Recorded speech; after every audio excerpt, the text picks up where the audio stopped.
Welcome to Apero Inspire, the channel where we seek to motivate, educate and empower entrepreneurs and future business leaders by bringing them the most influential and inspiring business faces in today's world. Today we are at Il Padrino to meet an exceptional person, Harold Meyer. Harold was CEO of CL Textile for more than 13 years. He also is an entrepreneur, having Horizon Group, and even social entrepreneur with initiatives like Lovebridge, Cupid Starlight, and many more. Let's meet Harold Meyer.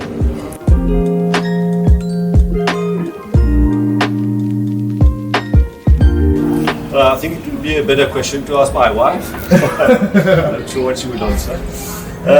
Listen, very simple person. I don't wear a lot of makeup. Positive. I try to see the positive side of things.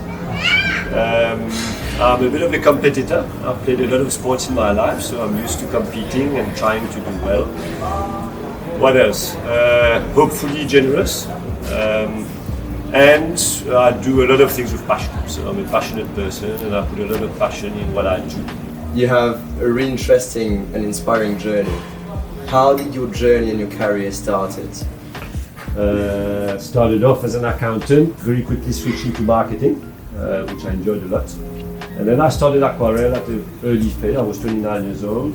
That was about 30 years ago in the textile industry.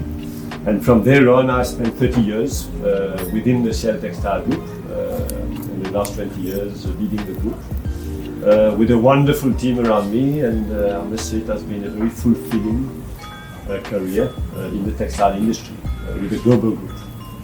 Amazing, Harold. And hats off once more for the brilliant career that you had. Business and entrepreneurship are often filled with so many obstacles and challenges, as you may know it. Mm-hmm. And how do you personally deal with obstacles and challenges in your everyday life, literally? I obviously don't like them. I hate obstacles, and lots of people say they love challenges. But I mean, okay, on a more serious note, I do a lot of walking. I've walked in Compostelle for a number of years, and I once read a sentence which was really inspiring, and it says, ce n'est pas le chemin qui est difficile, c'est le difficile qui est le chemin. Okay. Amazing, beautiful. And it's a way of saying that, you know, when you're faced with a choice, an easy road and a tough one, most of us would take the easy one, but you really grow in your life when you go through challenges. And that's been my personal experience. And I would say that with hindsight, most obstacles and challenges I've been able to face and walk my way through it has brought the most significant growth. So we should welcome and thank God for challenges and obstacles if we take it with the right state of mind. It is often easy to say something, but it is really difficult to put it into practice, is it? Can you recall one of the major obstacles that you have faced in your career and how you have been able to grow through it and how you deal with it? No, obviously, yeah. I mean, I've faced lots of challenges, but by far the biggest one, probably in my professional career, was the Madagascar crisis in 2001, where because of political issues in Madagascar, we had to stop and close our factories for 2 years. We had to lay off 12,000 workers. Our turnover went down by 40%, and let's say the group found itself in a very tough situation. The great thing is that you don't face challenges alone, and I would say that as a team, the banks played their part, the shareholders played their part, the management played their part, and together, with a lot of perseverance and belief, we actually moved forward.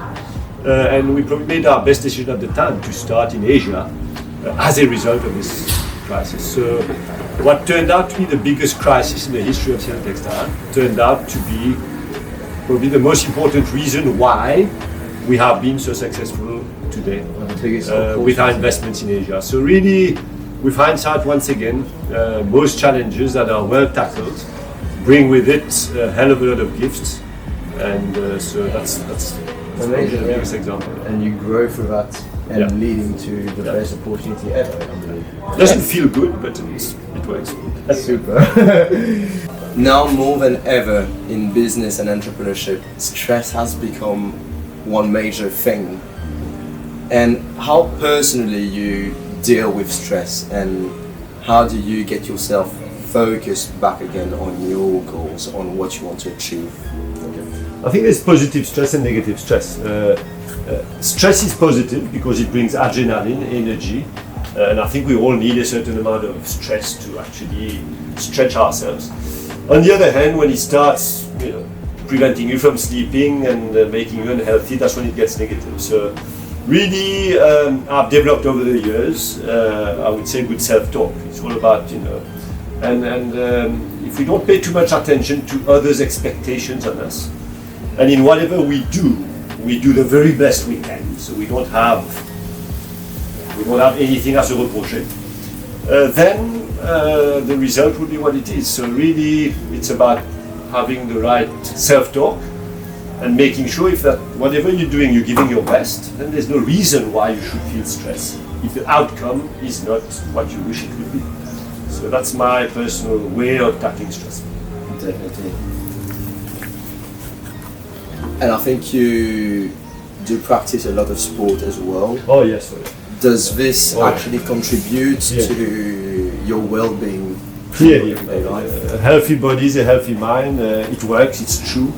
And I must say I didn't mention that, but I would say yes, if I didn't spend 6 or 8 hours a week enjoying sports, I would probably be a lot more stressed than I am. So yes, physical exercise does play a big part.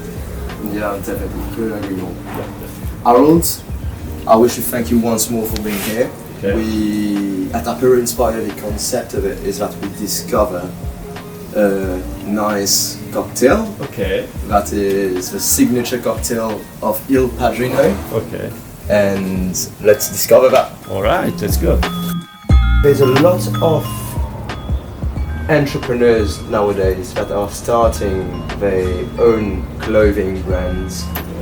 Would you have an advice for the entrepreneurs? I would say that obviously with entrepreneurship there needs to be a lot of passion and a lot of perseverance. So I mean, you have to be courageous and to give it the time that it takes to take off. Here again at My Apero pleasure. Inspire. Thank you for inviting And me. let's cheers for inspiration. All right. Let's talk about more positive questions and more inspiring, leading to more opportunities. Can you actually recall one of the most beautiful moments in your career? Well, certainly the most emotional one. We had a factory in Mauritius with about 800 workers, and we've always wanted to really find a way in such big factories to really involve the whole team and make the workers who work on the machines feel part of the whole team and share our vision and ambition and all this. The problem is we never spend enough time with them. Really, they come in the morning, they go to the machines, they work very hard, and when they go back home, very little communication. So the factory manager put together 5 half-day sessions where we spend time engaging with these workers, showing them pictures of where their products used to go to, explain to them the objective of the company, listen to them, listen about their challenges and so on. And after these 5 sessions, I had the opportunity to listen to the last feedback from these workers, with half of them crying because it's the first time in their 20-year working career that they had been listened to and that they had been taken care of, I would say, with decent communication. Funny enough, or not funny, in fact, the performance of that factory went up significantly because we took the time and gave the consideration to these workers to actually be part of the whole adventure. So that was by far the biggest emotional moment, and one where I really felt that we achieved something quite fantastic by involving all 800 people in our vision, in our story. What are the main values that you live by as a person? Main values, okay. All the textbooks will tell you the same thing. Obviously, there's the values of excellence, having a high bar, trying to achieve great things. respect for others, people values and so on. But the one value which today, yesterday and tomorrow I try to improve on, and I think by far the most significant, is love. It's not one we speak about often in entrepreneurship and business, but I think trying to love what we do, love the people we work with, is the most significant value and the one with the biggest meaning. And there's a definition of love which I really enjoy, and it goes like this. True love is to find your happiness in the happiness of others. Okay. Now, that's great theory, but it goes totally contrary to everything this modern world is about. Yet, I think success and happiness comes from trying to put in practice this value of love. Where do you find this drive to reinvent yourself, and where do you get this inspiration from? No, I don't think I look for the drive. I mean, it's just I've been fortunate to have received the gift of entrepreneurship. It's in me. I like to build things. I like to start things from scratch, and it doesn't take much effort. So you don't have much merit either. I mean, that's the way I receive that. So on the other hand, I must say I'm inspired by the fact that that's a gift I received, and I would like to be able to make sure I make it work, and not let it sleep. So really, I'm one that really believes that when you do have received some gifts or talents, you must put it to work. And that's what I try to do in the social field as much as in the professional field. Now, Harold, tell us a bit more about Love Bridge. Love Bridge. So it's about creating a bridge of love between two groups of people. And obviously, it's a project that we developed in the fight against poverty, where the original concept would be that the family, who was fairly autonomous, would accompany a family who was in, I would say, the poverty trap through a bridge, and that would give and receive from each other. And that's how the project took off. And fortunately, we've been able to do a good job of that. And we've built a team of 50 social workers today, who's been accompanying about 400 families, but creating a lot of love bridges between people of totally different backgrounds. So that's what it's about, and why is very simple. I've always felt that when you receive something, you must give back. So I believe in giving back. So I received a lot from sports, and with some friends we started the Curving Starlight, which was a sports club. We wanted to have a social angle to it, and that's how Love Bridge was born. If you could give one advice to every entrepreneurs out there, or business owners, what would that be? I wish I had the magic advice, and then they all make it work. No, I think just do what you do with passion. Just be yourself. Don't try and be what you think others want you to be. And if you really understand who you are, you will be able to be an entrepreneur. And I mean, being an entrepreneur is not just about starting your own business. You can be an entrepreneur in wherever your gift is. So really just make sure that you know who you are, and whatever that gift, because we all have a gift, every single one of us, just make sure that this is the one you put forward and not what others expect of you. Harold, thanks once more for being our guest of honor today.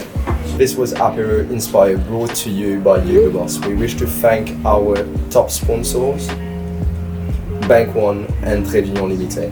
If you like this video, give us a thumb up. Don't forget to subscribe to our YouTube channel and share this video to better share inspiration.